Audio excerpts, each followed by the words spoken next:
ఒకవేళ ఈ అవమానములు భరింపజాలక మనకే సాహసింపమన్నదో ప్రయోజనమేమి? అది మా రెండకు శోధన సాగమనక అవమానం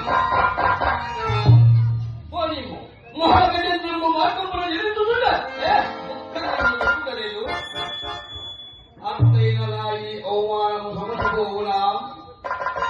ఈ లోకమున అనేకులు అనేక విధములుగా నా ఈ అవమానము కథలుగా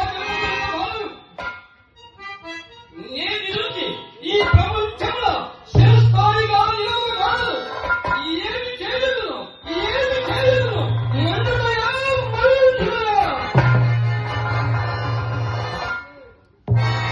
పాండు భూపాలులారా, పాండు భూపాల గర్భభూములారా, ఆ పాండవ హతులు తెలిసినంతనే ఈ రాజార్థంలో కలగబడి అడిగి నీకో నేనేదో నందుతో వివాదంతో అవమానులు మొదలుగావలే సమయంలో పాపిస్తూ భావించాలి. నన్నేదో పరిహరించాలి. పరిహరించిన నీకో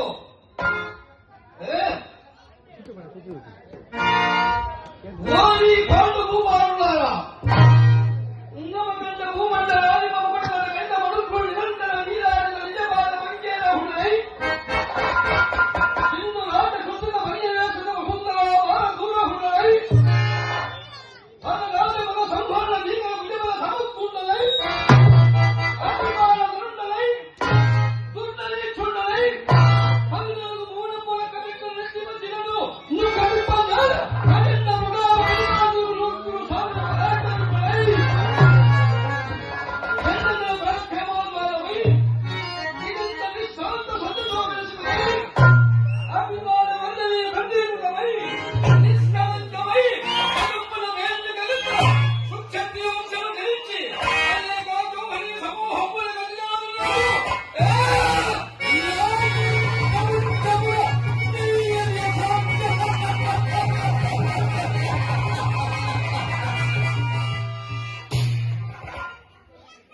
ఇప్పుడే పోయి ఆ ప్రాపు జీవనము గావించదా నా మనోవికల్పనకు కారణమైన ఆ నైజమును విస్మరించదా.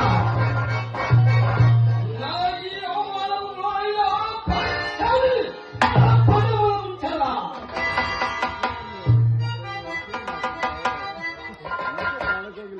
ఓరి పాండు భూపాలులారా, మిమ్మల్ని కనుక పుస్తకములను వివరించిన నేను శివాల సాగముని పిలిపించుకుంటుంది హక్కు పుట్టకుల సైతము మూట లాగించి ఎత్తడుగు బాలు గావించి చెట్టులో పట్టించుకున్నా నేను శివాల సాగములనేనా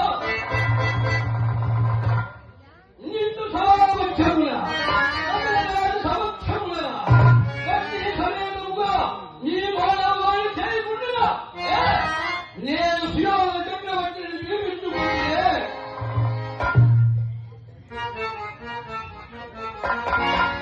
అబ్బా దేహం ఆ పాదమస్తకము మంటలిగిస్తున్నది.